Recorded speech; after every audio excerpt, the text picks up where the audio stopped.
Good afternoon, everyone. On behalf of FLAT and Connect Success, I want to welcome you all here today.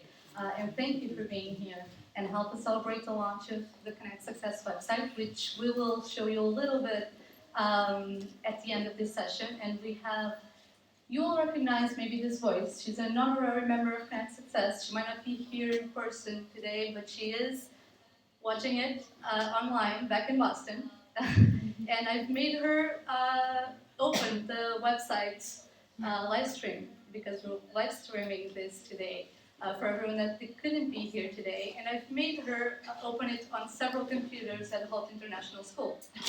So you will listen to her voice a little bit later today. But until then, I'm very happy to be here today with you all. And this launch has been a long time coming. So we wanted to make it a little bit special. And so we invited some good friends of Connect Success, which thank you so much for being here today. And so I would like to introduce Madalena Queirós, who is the current Communications Director at IST, Instituto Superior Técnico. But most of you will probably recognize Madalena as a renowned Portuguese journalist who has worked as an editor, TV host, and radio host for Economic.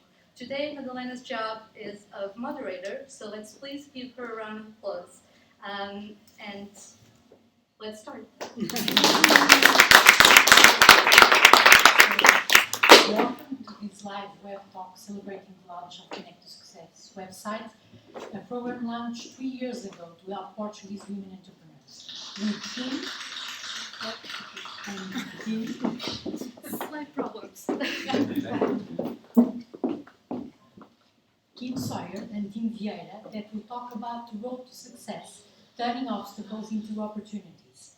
I will do a brief presentation of these two inspiring speakers. First, Kim Sawyer is the former ambassadress of the US in Portugal and founder of the US Embassy Lisbon and FLAT Connect to Success, that was created to fight gender inequality and growing women-owned business in Portugal, where she served as its executive director. Connect to Success has close to 900 women registered in the program. In September 2015, the European Diversity Awards recognized Connect to Success as the Supplier Diversity and Inclusion Program of the Year. Kim has the recipient of a Stevie Award for Women in Business in the category Women Helping Women, Government or Non-Profit. In 2016, she accepted an award by the Trade Association of European Business Angels for her work developing women entrepreneurs. But she's also a success as a businesswoman. In 2007, Kim sold the Locator Service Group, which she founded 23 years ago and served as its president and general counsel to PricewaterhouseCoopers. Kim grew TLG to a business that recovered more than 40 million in the last year for the TLG Fortune 100 clients. Kim currently serves as a consultant to PwC. Twice, Fortune identified her company as one of the 100 fastest growing urban business in America. TLSG was also named Women Business Enterprise of the Year by the Center for Women and Enterprise. Kim has a BA from Clark University and a GD from Boston University School of Law. Kim is also a winner of the 2011 Enterprising Women of the Year Award. In 2014, Kim was named as Women Business Enterprise Star by Women Business Enterprise National Council. Kim was named also winner of 2016 Smart CEO Boston Bravo Awards. She is also a member of the Women Presidents Organization, Women Impacting Public Policy, and the Center for Women and Enterprise, where she has served on various committees. Tim Vieira. As a result of media exposure that he was involved in while participating in the TV program Shark Tank Portugal, he has been contacted by numerous entrepreneurs looking for investment and other support for projects and startup projects. Currently, he has invested jointly with other partners in about 30 Portuguese companies, most of which are startups. In addition to Portugal, he has investments in several other countries with a very extensive international network of contacts, including some venture capital companies and other entities that operate in the field of investment in startups. In addition to the active participation in strategy definition and management of the companies in which he invests, he has been involved in numerous initiatives on entrepreneurship. So welcome both. I'm very impressed, Kim. Really. Tim, I'm very impressed. I'm telling you, I think we should. And you as well. So Kim, first question. What characteristics make a successful entrepreneur? I think one of them, for sure, is passion. You have to absolutely be passionate about what you're doing. Another would be self-confidence. Nothing can happen. If you don't believe in yourself, nobody is going to believe in your product or service. I also think the ability to adapt to change before change happens. So to be able to kind of, the expression is see around corners and make that change before you're required to do so is another really important trait. And of course, hard work, resilience, because failure is inevitable and you can't let that take away from your drive in whatever you're doing. Tim. Okay. So I think I agree 100% with Kim. If I'm going to add one more thing, I'm going to maybe mention something that we don't normally speak about, but it's, I think an entrepreneur needs to be a person that can forgive. Okay? Because many entrepreneurs will see that they get into deals, they get into businesses, they get into partnerships or with clients or with partners, and sometimes they go wrong, and an entrepreneur can't forgive and move on, doesn't move on. Okay, so I think an entrepreneur that can forgive can go much further and will go further quicker than one who can't, because I meet a lot of entrepreneurs say, yeah, I was really unlucky, this happened to me, and we carry on talking about this unluckiness. But you need to forgive, move on. No one gets into a business for the business to go wrong, but that's life, it happens. Okay. I think, Tim, that's interesting, and I agree completely. And one of the things I say about luck is we create our own luck, good luck or bad luck. And if we don't let things go, like you're mentioning, we're creating lots of bad luck for ourselves. So I absolutely agree. And what is the best approach for making a strong connection at a networking event? I think what's really important is that you don't talk about yourself. You do a lot of listening, and you find a way to prove the value you can give to the other person. It's not about you, it's about them. And I think on top of that, one thing that's really important to keep in mind is you never know who that person is. And not to be judgmental about who you're speaking to. You treat everybody with respect and dignity, and that's essential as well. Yeah, I think, the Americans are great at networking. You go to an event of networking, you come back with lots of business cards, all these vice presidents, etc., etc. In Portugal, we go to a networking event, and sometimes we see someone we know, and we go speak to them. And we stay there in that area, which is comfortable, for a long time. The problem is if you don't get out your comfort zone, nothing good happens. Okay? So it's comfortable, but nothing good happens. And I think you need to get out the comfort zone, and then once you're out the comfort zone, you've got to give. You've got to give. You've got to listen to someone and he says, I sell plastic bottles. And you say, I've got a great contact that buys lots of plastic bottles. I'm going to put you in contact. Because that's what gets you credibility that in the future they will give to you. Okay? So I've noticed that the more you give, I don't know, it's a cliche, but it comes back in droves. And we forget that. And once we get into that habit, it's a great habit. You get up to comfort zone, you go out, little pressure, you listen to someone, because when you're listening to try to give, you really listen. So they're amazed how good you are at listening and how you open doors for them. So I think that's like in a networking environment, I find that very effective. Okay? What were the biggest obstacles to build your business? Were any of them related to your family?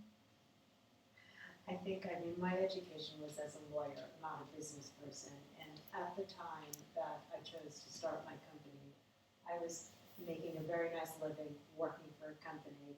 And in my parents' perception, had a very nice, comfortable life. And the thought to them of me doing something and taking the kind of risk I had to do and give up what I had to give up was very scary to them.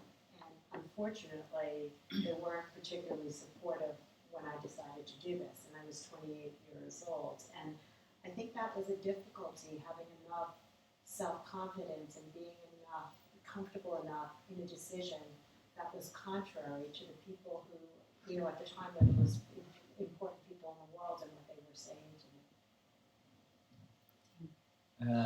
Obstacles, like for me, it's the biggest obstacle is always to get the right people around you. Okay, you can have the right product, you can have the right services, you can have even the right clients, but if you don't have the people that look after those clients, produce those products, keep focus in the areas they need to do, it just doesn't work. So I've learned that the biggest obstacle is getting that dream team together.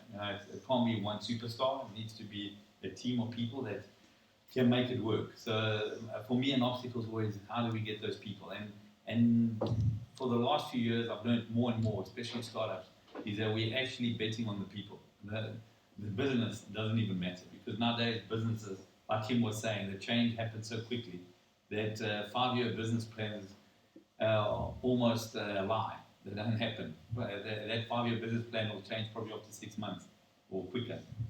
So I think the biggest obstacle is always people, getting the right people around you. And making sure that you go with your gut, you listen to people that you already trust, and use those as maybe your skills to get those people, the right people around you. Because you've got to get better people than you. I think that's important. I have a question about that, Tim, because I completely agree with what you're saying, and it's essential in building a business. But I know when I started my business, I thought I was the one who knew best, and I wasn't going to delegate to anybody. And I also had a lot of trouble hiring that dream team. What you're talking about, is that something you knew from the beginning, or is that something you ended up learning the importance of a team?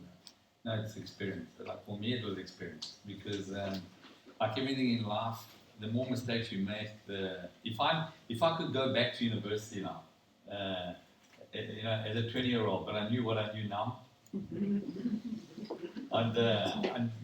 honestly, I'd be next to Bill Gates. Honestly, because it's experience that takes you so far. But and it's difficult because everything sometimes we learn or things that we believe should be the right way to do things sometimes aren't in the real world. I understand exactly what you're doing because especially when you start out a business, it's a lot on our responsibility. Sometimes the mortgage is on our house, not on anyone else's. So you've got to live, you've got to do, you've got to deliver, etc., etc. But you can't be good at everything. Okay, a lot of the entrepreneurs that I find that succeed are very good at selling. Okay, they will be very, very good salesmen or sales ladies. But the problem is that then they forget about the accounts, they forget about the admin, and then they're actually not adding the value they should be adding. Because one day when they're huge, they've got a huge mess behind them. And they can't attract partners, they can't attract good people because it's just a big mess. So this is what I'm saying. You've got to, as you're running, you've got to almost grab some people around you that can grow the business with you. Although it's your responsibility, it's you doing a lot, but you do need to keep thinking that you can't do everything. It's a burnout sometimes. I was exactly in the same position. I remember that when I was my first business that was really going really well, I was working there a lot. Okay, to the point where I used to go to gym every day. Okay, and the only reason I was going to gym is because I was having a shower. It was next to the office, so I'd have a shower and come back to the office. I didn't have to go home. So that's the reason. You understand? But you can do that for a certain period. But then you need to have the person that becomes your right-hand woman that helps you get to that next step. It's very difficult to do that. When you're saying that, it's also making me think of what just happened when I sold my company in May. The reality is that I would never have been able to sell my company to PricewaterhouseCoopers if the company was only identified by me, if I was just the company. So it became very, very important that other people became the face of the company as well, and that the focus moved away from me. And now I'm a consultant at PwC, but I have the team that, and I'm a consultant for 1 year and that's it. But PwC would never have bought my company if I didn't have the right team in place, because they knew that I was only going to be there for a short time. So I think even when it comes to value and people investing, particularly when a business is more mature, that it's really important that that team is there and that's a strong team. And you've got to sometimes be able to move away from your business to see the big picture. And when you're in the day-to-day, you just don't see the big picture. I promise you that. I see it. It's one of the biggest areas with entrepreneurs that run a small, medium-sized business. They don't scale up faster because they're stuck in that business. They see the same problems every day. They're not outside looking at solutions, etc. So you need to get that team. You need to be able to sometimes step out and say, I'm doing the same thing over and over. There's a problem there, but you don't notice it when you're stuck in there. You know, with the expression that I use all the time is the difference between working in the business and working on the business, and really the importance of working on. In developing programs like Connect to Success, part of the purpose of a number of the initiatives there is to give our entrepreneurs the opportunity to step back and actually look at the bigger picture and work on the business. You've got to be honest with yourself. You can't be good at everything. I'm sorry. I know it's a lot of talented women out here and a few men, but the women are the talented ones. You can do lots, but not everything. You know, I know women can do more than one thing at a time, but there's sometimes you've got to know what you're good at and do that very well, but then get people around you. So now share with us one thing you know now that you wish you know better, much earlier into your business. But now, there's so many things that I've learned. But the one thing is not to make decisions on pride. I think women don't struggle with that as much, but men do. Ego. You know, sometimes you do decisions believing, you can't back out of them, and you want to win every battle, and then you lose a war. Sometimes it's better to get out of something when it's really. When you see that there's no options, you've tried everything, sometimes it's better to say enough, okay? And I think it's something we don't get taught because no one teaches you to fail, okay? We have to be honest. Our parents don't tell us, listen, you know you're going to fail a lot. You must get over it and then you must try again because you're going to fail again. At school, no one tells you, listen, you can fail today, tomorrow you try again. So at varsity, there's nothing about the real world. And in the real world, we actually fail sometimes more often than we actually get success. Okay? So I think I would want to know that it's fine to fail if you can live to fight another day. I don't know if you understand. Because sometimes us trying not to fail, we get into a bigger hole. So I wish I would have known that sometimes to stop getting into a bigger hole, all you have to do is stop digging. Stop digging. And then look properly and say, this is a hole. It's better, forget it. You understand? But we don't get taught that. So I think that's gain experience, but it would be something I wish I knew earlier. And I think in a similar way that there's an expression that perfection can be the enemy of good, but you spend so much time sometimes trying to make something perfect, absolutely perfect. And the amount of time you try doing that, you end up making everything else bad. And I think that you really need to take a much more global look and not get caught up in the details and in the perfection of things. And as Tim said, be willing to say, hey, this isn't perfect, but that's okay. And move on to the next project, because otherwise you will never move on to the next thing you need to do. I think the best thing you should start doing is selling. Not waiting to get everything perfect. You should actually go out and see, does someone want your product? Can I sell it? Even though it's not perfect, I'm going to say it's perfect, let's see. Because sometimes we get it all perfect and then no one wants it. And we've spent a year, 2 years, who knows. And that's why I'm a big fan of crowdfunding. Because you can say whatever, you can say, listen, we're going to launch this, it's going to be ready, but it's only ready in 6 months' time, but will you buy it? And straight away, you've done market research, you've done marketing, you've got ambassadors, and most importantly, you've got sales. And we forget about that because what do we want to do? We want to go raise money by getting shareholders involved, or we want to raise money by going to the bank when we can do it through these kind of platforms, especially businesses that are starting out. It's a great, tool to use. Okay. That reminds me of something else. When I first started my business, about a year into my business, I had the opportunity to go to a meeting at a very large company and pitch my company. And I'm talking about my services, and they looked at me and they said, well, we're really not interested in that, but do you do this? I had no idea what they were talking about, but the answer was yes. And I found, it was related to my business, but I found a way to do that. And that's something else that I noticed in Portugal. There's a lot of no here when somebody's asked a question about what they can or cannot do, which is very different, I think, than the American entrepreneur mentality, which is you say yes and then you find a way. Yeah, you Google it afterwards. Well, this was before Google, okay? Kim, what keeps you up at night? Well, what keeps me up at night, now that I don't have my company, is very different than what did before. I think that the biggest, early on in the business, it was how am I going to pay my rent and how am I going to pay my staff.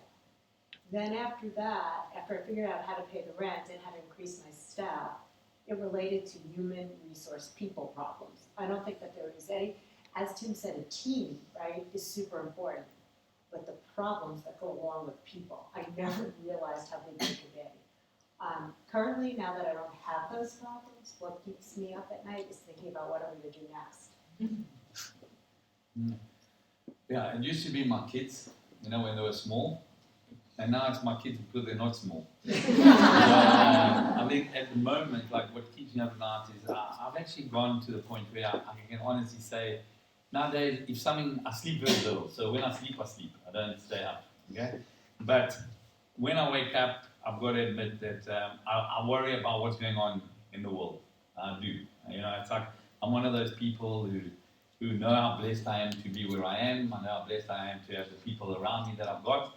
But I look around and I say, how difficult it is to find great leaders, to look around and feel confident that we've got good leaders and we know where we're going. It sort of like doesn't feel like that, And that's probably the biggest problem I feel is not our micro world, but it's the macro world. I think it's a world at the moment where we're not sure exactly where it's going to go. I always thought, if I did better than my dad, I did my bit, and I'm not sure if my kids are going to be able to do better than me because I don't know exactly what's going to be their options, their opportunities. But I'm a person who's positive, so I always believe miracles happen. So I'm waiting for those miracles, and I also believe sometimes it needs to get worse before it gets better. So maybe it's just getting worse, and then it'll get a lot better. Because I really struggle to look at leaders and say there's one that I'm amazed at. That's someone I'm positive with, So I think that's a little bit, in business-wise, it's always about, can we always ensure that we don't have a client that goes bankrupt and we can't pay salaries. It's always that. It's always about the people you've got with you, because they're counting on you, so that's it. When you're talking, Tim, about the idea of the world and kind of what a mess it is, I'm in agreement. Do you do anything on your own in terms of an initiative to show some form of corporate social responsibility? Or, I understand we can't do anything about the world leaders, but I'm also a big believer that each of us individually can do things to make change. Yeah, at the moment, doing something social through your company is not being a good guy. No, good lady, sorry. That's where it comes. But it's not, It's actually part of your marketing. It's part of your PR. Because if you don't do it, you're the only one who's doing it. So everybody's doing that. Okay. What I really believe is that we need to be wise enough to see what can we really do that makes an impact. Sometimes just around us, and we can't change everything. Okay, but there are basic things that we do around us. There are basic things that our companies do around us. There's, one of the big things that I try not to employ people at minimum salaries. I try. be able that people grow with us, okay? Because at the same time, I think that's what gives back to the local community. That's what most on, can we grow people with this business, or is it just going to be something that, we're planting trees, but do we plant future lives? So it's a little bit like that. But it's not easy because economically sometimes the decisions have to be made. But overall, I think that if more and more companies were maybe just looking in their sphere of influence, what they could do, it's got to become a better world. You know what I'm saying? It's a little bit that, but we can't change everything for sure. When did you first consider yourself successful? To me, becoming successful really is about when you're able to change obstacles into opportunities. But being successful to me really has been about, or the way I define it, is the ability to pay it forward. And truthfully, it had very little to do with my company or my business. It had much more to do with my life. And I think that the Connect to Success program, and when I'd have women come up to me a year into the program and tell me what a difference it made in their lives, whether they have newfound self-confidence because of it, whether they made a business connection, whether a student involved in our MBA Master's Consulting program got his or her first job because they had practical experience, that made me feel successful really for the first time. Yeah, I think it's nice to be introduced as a successful business person, because being introduced as a failure business person would be like sad, huh? But the truth is, to get to the success, you have failure. It's really, I promise you, unless you're really not trying to be successful, you're not going to experience many failures or big failures that will build onto success. Most big business people have, it's difficult. There's one-hit wonders that happens and it's great, but many times it's not. Now, for me, success is really once you're happy with yourself, you start understanding that actually less is more. Okay, I think when you understand that less is more, then you're successful. Because I see friends of mine that are much wealthier, maybe much more successful than me in business, but personally, I feel much more successful than them with life. I feel happier, I feel more, like I'm enjoying it a lot more. And I think that's, once you get to that point, really, and less is more, you understand that you get into success. But before that, you're just running to think, your life, and if you could know everything is, okay, maybe until 40 it's growing and you think you need all this. And then when you start going, the people, I love speaking to older people because you get to know this. Is they tell you, the only thing that makes me feel successful is how many friends that still visit me. It's how many friends do I have. And then everything they accumulated is a problem. Now I've got all these, I've got a property that I'm paying, I can't leave it to this son because he's doing this, that one. Everything's a problem. They're getting rid of a lot of stuff. So I think success, it becomes a personal thing, and sometimes there are people that don't have to have businesses, they don't have to be real, but they're very successful. I think that's a great feeling. I think it's a lot like it. And I've got successful people in my business or people I work with that I look at them and say, content. They are really content. And when they can bring the dog to work, even more content. They're like successful. And I think that's great. I think, by the way, it reminds me of what I just did this past week with 5 of the women here. These were Connect to Success women, and we all went to Braga for 3 days to build a house for a family in need with Habitat for Humanity.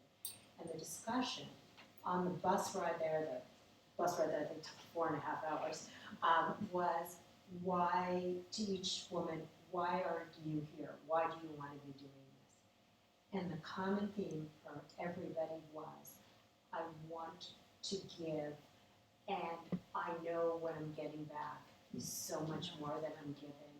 And I can't speak for each of them right now, but I can tell you personally from the experience, I got back even more than I imagined. It was an incredible, incredible feeling, and it extended itself. It was funny. I'm talking about the world and issues. One of the contractors who was there was a Syrian refugee. And it ended up that one of our Connect to Success women entrepreneurs is in the shoe industry in Porto. This particular Syrian refugee in Syria used to do molds. And she provided him with connections in Porto of shoe manufacturers who still use molds. And just, all of us feeling that. Today, these women presented me with a thank you piece of cement. And that was just so meaningful. So you're right. Less is more, although Bob is trying to figure out how we're going to carry about a piece of cement in our suitcase. But That's Bob's problem. that's what I said. Kim, now that you have sold your company, do you still have the entrepreneurship fund? Without a doubt, but I think that what's important is that to me, entrepreneurship is a mindset, and it's really about turning ideas into realities. And I assure you that I am going to continue to do that. And we have some things going on right now that I'm very excited about. But I think it's really important to say that it's not necessarily an entrepreneurship mindset. It's not necessarily about business. Tim, what is your next venture? Yeah, I'm going to add to Kim there. I'm going to say it's so true. It's not being an entrepreneur, it's not opening businesses. It's actually having that mindset that when everyone says, the problema is, the problema é, you're already in your brain thinking, oh, there's an opportunity. I heard problems. Because there's no one who's going to solve the advantages, and you solve that advantage and you're going to make money. It's only when you solve problems, simple problems. And if you go in thinking, I can solve any problem, you almost find solutions for problems. And that becomes entrepreneurial mindset. And then that mindset comes into everything. It doesn't stay in your business. It stays in your personal life. It starts to become a way of living that affects people that are around you. It's even my kids. They don't come with me with problems. They come with challenges. It says Dad is a challenger. Okay, let's see. But when they come with a problem, I can't help it. I don't even want to come here because the problems you resolve. You understand? So you've got to get that mindset. Okay. And then, sorry, what was the question again? Your next venture. My next, it's at the moment I'm enjoying what I do, which is really. A lot of people say in a day, I might spend sometimes 30% on things that I'm not going to get any return from. Nothing. I'm not partners in the business. I'm not getting commissions in the business. I'm not doing anything that gets anything back financially.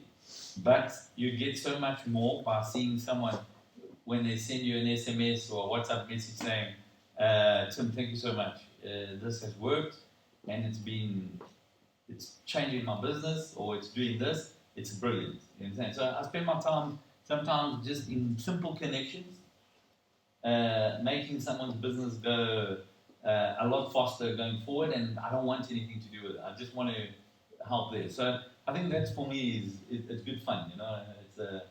I'm enjoying it. So I'll keep to that. Big projects. I keep believing in this country. I think it's an amazing country. I think outside Lisbon and Porto, there's so much still to find out. And I was speaking to Ricardo now. He told me he's going to Açores today, and I was like excited because I know the potential of Açores. It's an amazing place, and no one knows it. And I'm like, once people see it, it's going to be one of those things. I could put it there, compare something there. I could have bought something in those days, a kilo there, but you understand? But those are those days. You understand? So I believe outside the centre of Portugal's huge potential, Valenteja's huge potential, and on various fronts. There's things. I think education is going to be a huge potential for Portugal. I think with investment going in and Portugal teaching tertiary education in English, it's a huge advantage. We can't live only on tourism. I don't believe that. I also believe we need to enjoy this boom because after booms come busts. I don't predict a bust, but I always predict slow down, and I promise you it always happens. I've always been in a few countries because when there's a slowdown, we stay, we survive, but we wait for it to come up again because it does come up again. We heavily involved in Angola, and Angola is going through a period where everybody's trying to run away, and we hold out because it will, believe it or not, it comes back. So I think those are the entrepreneurial mindsets. We have to be a bit weird, a bit strange, but in the end, we make a difference, and we really do. When we look at entrepreneurs around the world, they are the creative ones. They are the people making changes. Not easy, because you're going to be called stupid many times, and you're going to fail, and people are going to go, not to this, that's a beer, I knew it. And you're like, yeah, swallow it. But keep going, because you're the ones that make the difference. I think it's a little bit like that. I don't have projects where I'm 100% saying, what can we do? But I've got a lot of things, and a few things have been getting off my table. Things have started to get built, which is great. So, it's step by step. Kim, can you share with us how do you see Portugal in 10 years from now?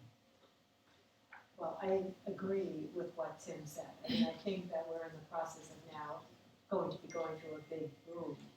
And I think that Portugal has so much to offer. And I think that we just need people to be willing to take more risks here and to take advantage of it. And I also completely agree about the Azores and the potential of the Azores. I don't know, that wouldn't be a bad investment. Bob and I are going to have to talk about that later. No problem, honey. I just see a tremendous future. The people here are incredible. The drive I've seen, the creativity, the businesses that are going on here, the interest from outside countries in Portugal now, they're realizing the potential, even if some people here are yet to realize their own potential. Look, I've got to be very positive. I could choose somewhere else to be, and this is where I've chosen, and I'm loving it. Okay, I think Portugal will take over the world again because history repeats itself. So we've done it 500 years ago, so I think we're about to do it again.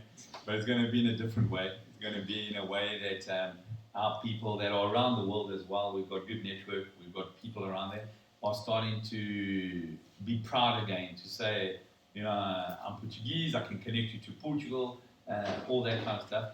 I think the mentality, the X has happened, the change has happened. I see the youth very, very positive. They don't think of selling in Porto when they live in Lisbon, or selling in Lisbon when they're thinking living in Porto. They're thinking global. And that's great, because that's the mentality that was difficult. Those changes is what's going to push, pull the country along. I think we've also been lucky. I'll be honest. I don't think we had a strategic plan. I don't think our 3% growth was a strategic plan that was set up by the previous government, by this government, by all our government. I think it's been done because of circumstances in the world that have favored us. And then the people going through a crisis had to help themselves. So I think that has also helped many of the entrepreneurs to find those markets, exporting. If we look across the range of what we're doing, we're exporting more. And we're also believing more. Our services, and this in software design, our services have increased their prices. They're charging better prices, so they're getting better talent. The talent doesn't leave. So it's a whole ecosystem that's happening. And it's a perfect storm when it starts to happen. Now what we need is that no one screws it up. Just leave it, let it keep going.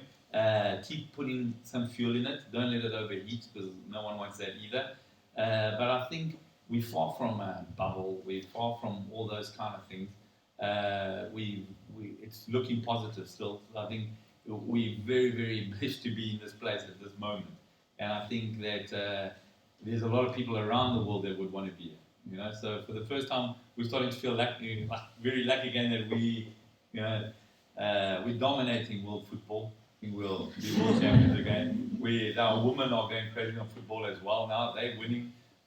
We've got one amazing president who, everywhere he goes, people want him to become president of their country. So that's great. That's proud, and that's mentality, and when we see it around the world, they're making it easier because many places are doing the opposite. And that's really because leadership is not accountable. There's no more that kind of feeling of we need to be an example. So I think Portugal at the moment, we're an example even in welcoming people. All right, it's true that we don't have the migrants like other that have flocked to other countries, but at the same time, we've got a different migrant that has come, which is also amazing. It's unbelievable. When I look at the migrant, when my family was an immigrant, okay, we left Portugal because we had to go work and make money to get better in life. So we left because we didn't have money. Now, I look at Portugal, I live in Cascais, and I've met, honestly, 200 people that have come to live in Portugal because they have too much money. So because they've got too much money, they're leaving their countries. So this is incredible, that the world has changed and this is what's happening. But these are the things we have to take advantage of, that this is what's happening. It's a crazy period, but I see Portugal in 10 years' time, I see it still going along strongly. I compare it and I tick boxes, and we speak languages. We're very highly educated. We've got great infrastructure, roads that have been made for the next 20 years. So it's true. It can always be better, but we can't complain either. So I think it's a little bit like that. I see a good future. Right? I see a future that I don't mind. If my kids have to leave, they're going to leave. We're also in the center of the world. So if they go to London, they're 2 hours away. If they go to New York, they're 6.5 hours away. And they can stop in their stores on the way. So it's okay. So it's okay. We're in a great location, great place. Okay. Now the floor is now open to questions from the audience. I don't know. Easy one, please.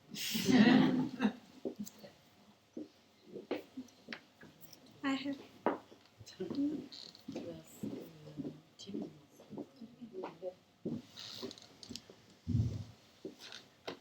Hello, my name is Romina, and I'm in the Connect to Success program.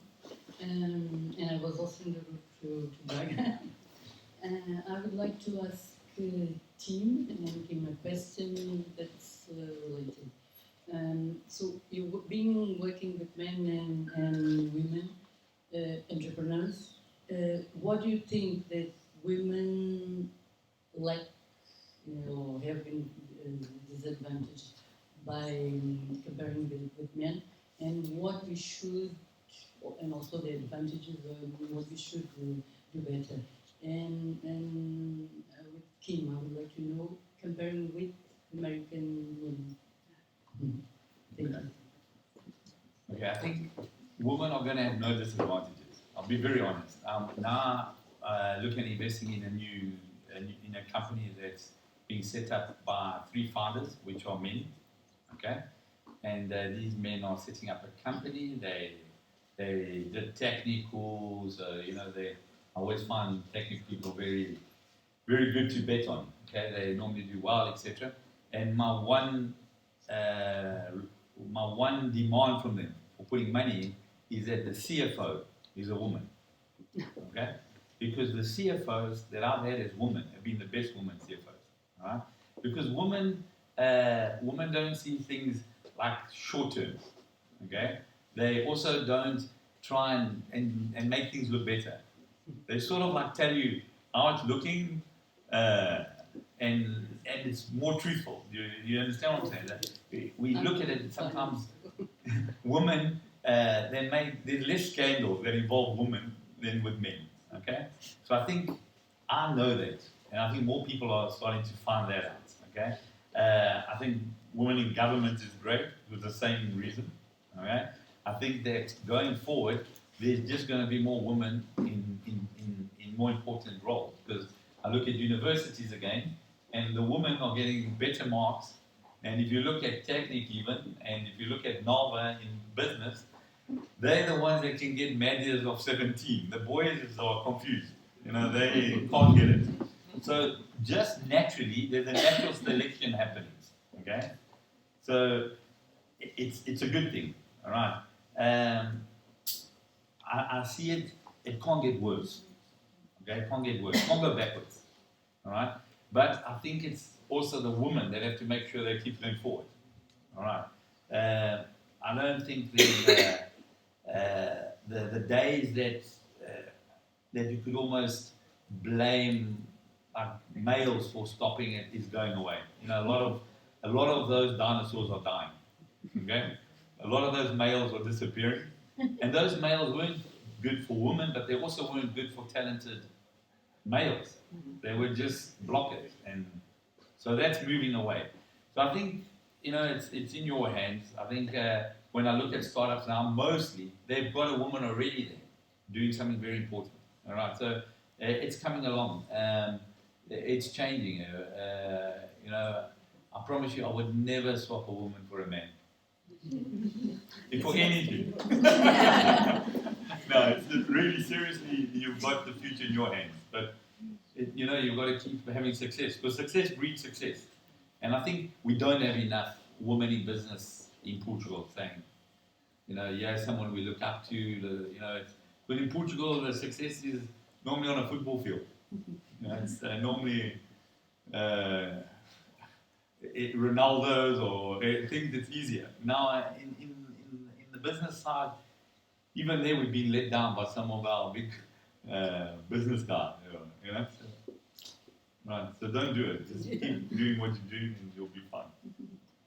I think that there is a cultural difference between American women in business or entrepreneurs and Portuguese that is a little bit of a disadvantage to Portuguese women, and that really relates to the first thing is the difference or the balance of familial responsibility is very different now in the United States than I believe it is in Portugal. And it starts with even the fact that in the United States, culturally, children aren't nearly as involved in taking care of their parents as they are still in Portugal, even though that's changing a little bit.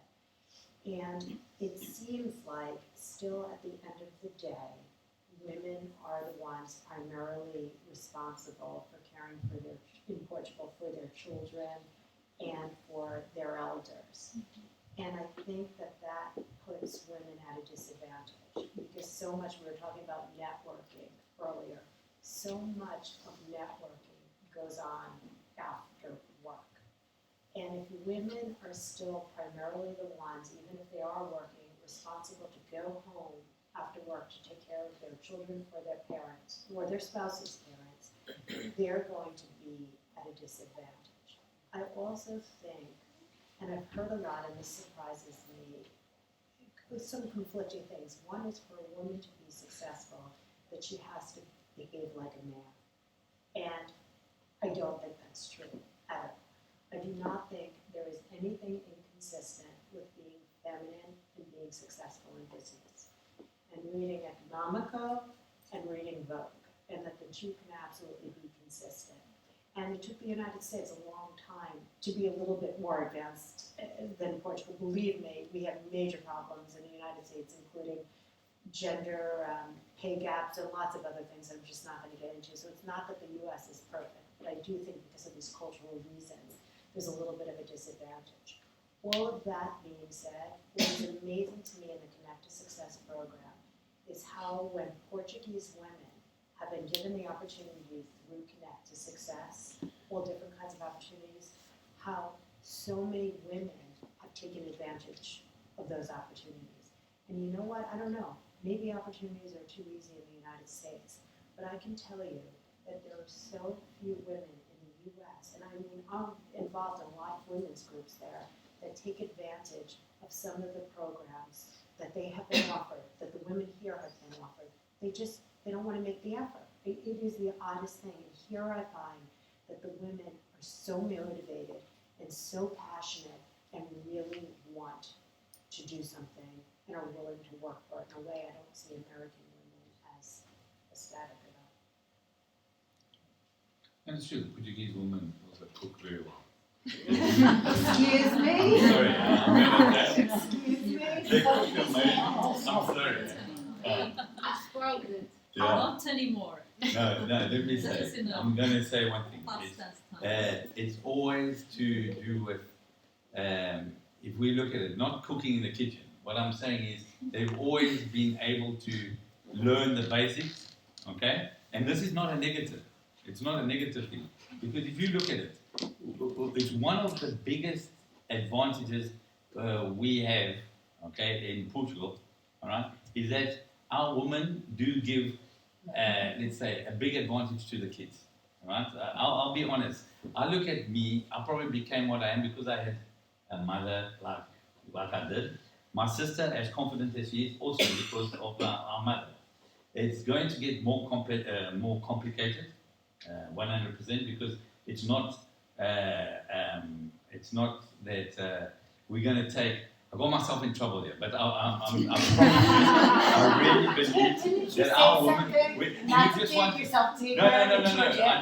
We were saying what's the difference, and honestly, when I'm in the US, okay, I really feel like I miss this thing of Portuguese women, of being very good at this family thing, and it's a good thing. It's also not a bad thing. I think you've got to take that advantage into the business, because a lot of businesses lose that. It becomes just decisions, and that's what I don't want also women to just do. Like don't, because that's where I give it value. I really think women are better in many ways of doing business because they think like family. They think of good things. They think of being a man wants to get it done. You understand? Wants to pop something in a microwave. All right. A woman has got so many. She thinks family. She thinks it's a different. It's really different. When I said I want a financial, because it's true. They look at something to be good. You understand? And we don't build futures. You look at the woman now. Cisco is run by a woman in this country. A big company now just got also a CEO woman, a big one. Like we're talking a PSA Vint. I'm not sure who it is, but it's one of the big companies. If someone can say it. Claudio one. Yeah, PT. He's up there. I had a theory in the cabeça, mas é autismo. All right. Yeah, autism. Okay, so I didn't want to say autism or whatever, but so you see, it is working, and it's because of this. It's these companies. Let's look at PT. It's had an issue by people that didn't treat it as growing it for the future. You understand? Because you look at the past. So I think it's a great thing. It's not a bad thing. It's a very good thing that women, in their own way, they don't have to be men. They can be women. Right? Please don't become men either, because it's not a good thing. We've done enough problems. If we look at most problems that have happened, it's because we think short term, and we don't want women to become short term thinkers either. And we need you to stay a little bit longer too. Okay. So I'm sorry to have made that whole, but honestly, differences. It's a difference for me. It's a big difference. You know what? I cook 2 dishes. You know what? I can cook curry and feijoada. You understand? So that's my talent. If I ask my wife, which is also entrepreneurial, and she helps my business, and if it wasn't for her in the admin, I would be lost. Do you know what's so funny, Tim? You cook one thing more than I do. Oh, I just boil water. But you see, that was the difference. We were saying American woman and Portuguese woman. Clearly, we could never have a relationship. Ask another question. Ask another question.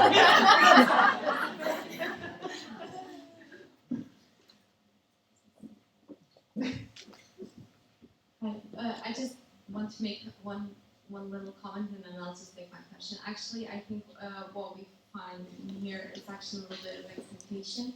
Hi, my name is Madalena. I'm from EDP.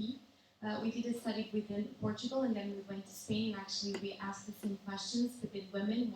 What did they expect from not just within EDP, but actually the society? And what we found out is that women in Portugal, they feel the weight of society. So the society and their husbands and their family actually do expect them to have the work done at the office and then have the work done when they get home. Even if they have help as a maid or something, they actually do feel bad that they have a maid. they actually do feel bad because they don't get home and they took their kids, or they don't get home and have their dinner ready. So the husband, well, you didn't have time to cook or to be here on time to have dinner with us, so they feel bad. Brazilian women, they don't feel like that at all. Well, at least at EDP, I don't say this is general, but we did run a study, and this is what we found out. So I think it is cultural, and Portuguese women do have that expectation, but that expectation comes from society, and it might even be cultural, and it might even be maybe religious, I don't know. So I just wanted to throw that in there. And another. I'm happy that someone's going to blame God for this. No, but honestly, it's only women that can. It's you that feel bad. A couple of It's comments. not the way I would expect it. You know? No, it's just because a lot of the comments actually do come. Our women at EDP actually did say that. Oh, my mother-in-law said that she didn't used to work as hard as I did, and my mother-in-law asks me, and she blames me. So there's a lot of pressure. But they feel fine, they feel great, they want to work, Yeah. they want to Get be a new here. mother-in-law. But there's a lot of pressure. So I just wanted to No, say but it's true, I understand it. But I really believe it's you, it's in your, but Exactly. you guys have to do it. We Because actually, we can't keep saying nice things to make you feel better. Yeah. Sometimes we have to say what we think, and you have to do it and create success. The biggest barrier, actually, we found out a couple of barriers related to, if I might share, we did a study regarding gender barriers in career development, and we correlated, well, between genders here in Brazil, and our top barrier here in Portugal is individual mentality. Yeah. And within individual mentality was, am I self-confident to ask for this opportunity within my own, so can I knock on my director's door and ask for this promotion? Can I advocate for myself? Do I have this ability to go further within my career? So yeah, individual mentality here in Portugal was our top barrier, and in Brazil was not even considered. So it is very interesting actually to find this out today. So, but my question, and I'm sorry for taking this long, it was actually Kim. You said that in Portugal we say a lot of no's. So I'm taking that maybe in the US people say a lot of yeses and then go and look for the answer. But do you think that maybe with this new generation of startups and websites and everything, do you think that we might be watching a new generation of yes mans coming up? I do not think, I know you are. What I have Okay. met, when I meet the youth, it is totally different. It is absolutely, there is a generational difference. And I'm seeing much, much more of that. And it is incredible. And I spoke at Hugo earlier today, and these women were just incredible. And they were talking to me about what they're doing and how they're doing it. And there were a lot of people who told them they couldn't do it, or they shouldn't be focused on STEM. And they are. And that's indicative of the women I've met in the business schools, the women I've met in Connect to Success. It's been amazing. And yes, I think it's absolutely generational, and I hope it continues. Okay, so I'm actually gonna ask you a question that we got on our Connect Success Facebook. When everyone saw you running around chasing after the dream, but not finding anything tangible and visible enough for them to see that you were on the right track, how did you finally show them that what you were doing was a game-changing technique? For me, it's like I get so enthusiastic chasing my own dream that I actually don't notice who's looking. Okay, I concentrate on the things I find interesting and where I see the opportunities that I'm doing, etc. I'm not someone who's doing things to try and impress people. Okay, I do things because I'm enjoying it. So I can't say it was like I did things to prove people wrong. I've never really been doing that. I've done things not to disappoint people. but not to prove people wrong, you know. I think it started early in life. When I was 14, I crashed my first car. That's why my hand is like this. And I was driving by myself with a friend, and we were 14 years old, and I crashed it. And my dad had never spanked me, never given me a brother. Eh? And that day I ran home, the police came to fetch me, I went back to the car, and my father came, and he had to leave work to come see the car. And he was like so disappointed, he hit the car, and he cracked his hand.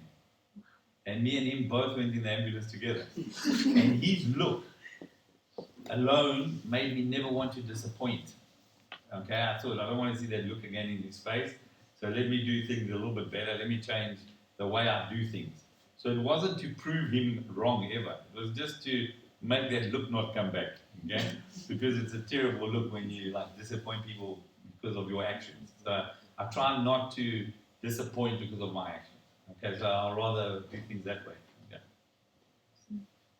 Okay, so another one from Facebook. Do you believe you can build self-confidence, or is it a characteristic you have to possess in your personality? If so, how can a shy person acquire it?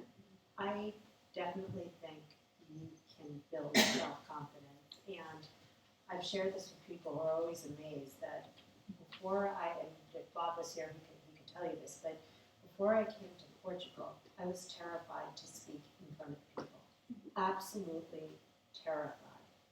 And I now have spoken, I don't know, in front of, at one time, maybe close to 1,000 people. And I'm not scared anymore.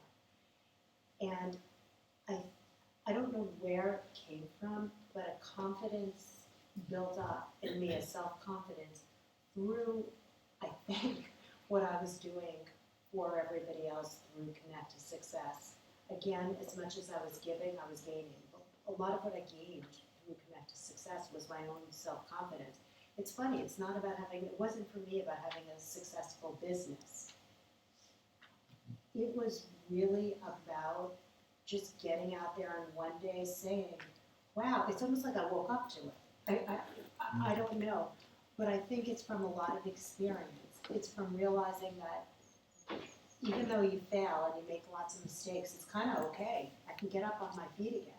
I think I just realized a lot of things along the way with years of experience that enabled me to do it. And I think that a lot of the kinds of soft skills that we try to teach in Connect to Success is helpful. I think having networks and being able to feel the support of other people helps you gain your own self-confidence too, which was always a struggle for me as well. So despite the ability to network more, maybe in the United States, as a woman who went to law school, who never had children, who didn't get married in her 40s, yes, it wasn't Portugal, but believe me, my life and what I chose to do was very different than everybody else I knew. And there was really never anybody I could confide in. And so I don't know, I'm going off on a little bit of a tangent, but I think from my own experience, it is absolutely something that can be learned. But a lot of the learning is really through experience, and it's like one day you wake up and you have it.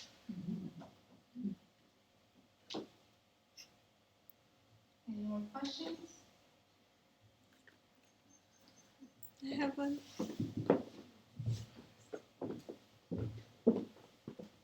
Hi, my name is Anna. I have a question for Tim. How do you know which business to invest in? Which idea is more valuable than the other? How can we do this? Yeah, there's no secret formula. It's really, honestly, I've got to feel like I can be with the people. I've honestly got to feel like I can sometimes sit and spend an hour not talking business. Okay, and this is what Tim said, that Connected has taught soft skills. A lot of people come qualified, and then you can't have a normal conversation because everything is technical. Everything, they don't have the soft skill side. Okay, so I believe that that's necessary because it's becoming more and more rare. Okay, so I think, and this is again why I say it's important that we have people that can teach this, because it's really, we forget to teach these basic things. Right? So I look at I look a lot at the people. I see what they're doing. You know, if they're doing something that adds no value to anyone, it's not really that interesting for me. If they just make money, well, maybe then there's other investors that are more interested in that. Okay, for me, I've got to feel like, okay, I've got 3 young kids. One day they might Google me, and I don't want to be the guy who invested in the company that destroyed something.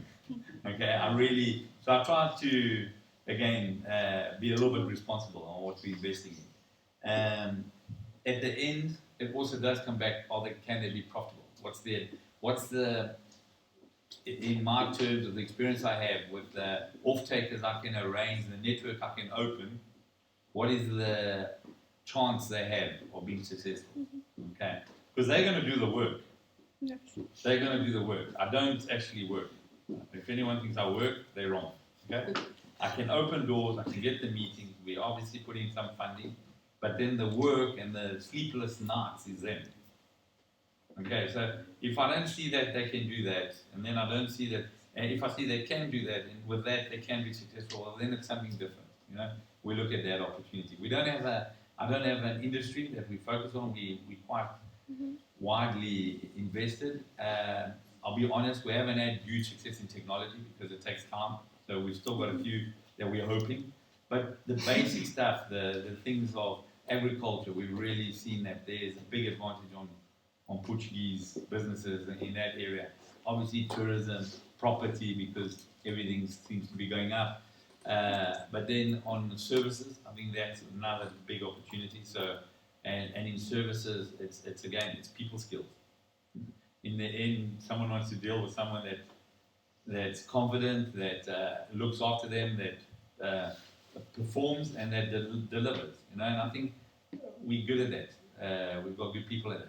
So it comes down to people. Honestly, every time I've done it because of spreadsheets and a patent, it's gone wrong. It goes wrong because in the end, it's those people, can they execute? If they can't execute, we're wasting our time. If they've got a team with them that can execute, it's a possibility. It's not. Doesn't matter what they're promising you; it's not going to happen. Thank you. All right, so thank you to everyone that has been here with us today. We're going to show you a little bit of our Connect Success website, the baby that we've been building for a while now. Thank you so much to Madalena, Tim, and obviously our Connect Success Executive Director, Kim Sawyer, for being here today. And we're going to have a brief cocktail reception upstairs that we hope we can network a little bit and talk to each other. Thank you.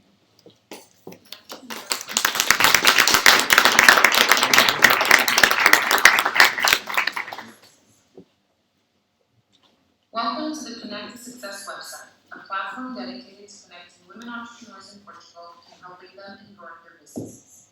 Within C2S, there are 3 main components: corporate mentoring program, MBA Master's Consulting Program, and workshops. To find more information about each one, simply click on one of the 3 icons.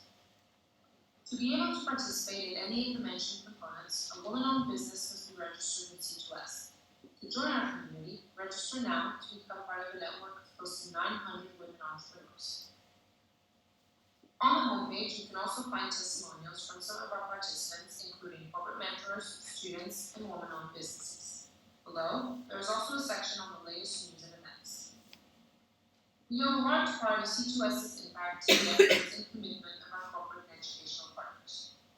As such, we like to ensure we do our part in promoting their social responsibility to the Portuguese community. For more information on C2S, navigate to the About C2S tab above. For more detailed information about our programs, simply click on the Programs page. Here, you can find information, testimonials of past participants, photo gallery of past editions and C2S events, as well as related documents. When applications open for either the Corporate Mentoring Program or the MBA Master's Consulting Program, women-owned businesses will be able to apply directly on the website. Remember that to be able to participate in any of these components, a woman-owned business must be registered on the C2S community. Throughout the year, C2S relies on corporate, educational, and women-owned business partners to offer workshops focusing on both soft and hard skills. Once registration is open, any interested women entrepreneurs can register for the workshop in question directly on the website. Don't forget to stay connected in our social media platforms such as Facebook and Instagram. If you have any questions or comments, please go to our contact us page. C2S is continuously looking for ways to improve, and the C2S team looks forward to your feedback.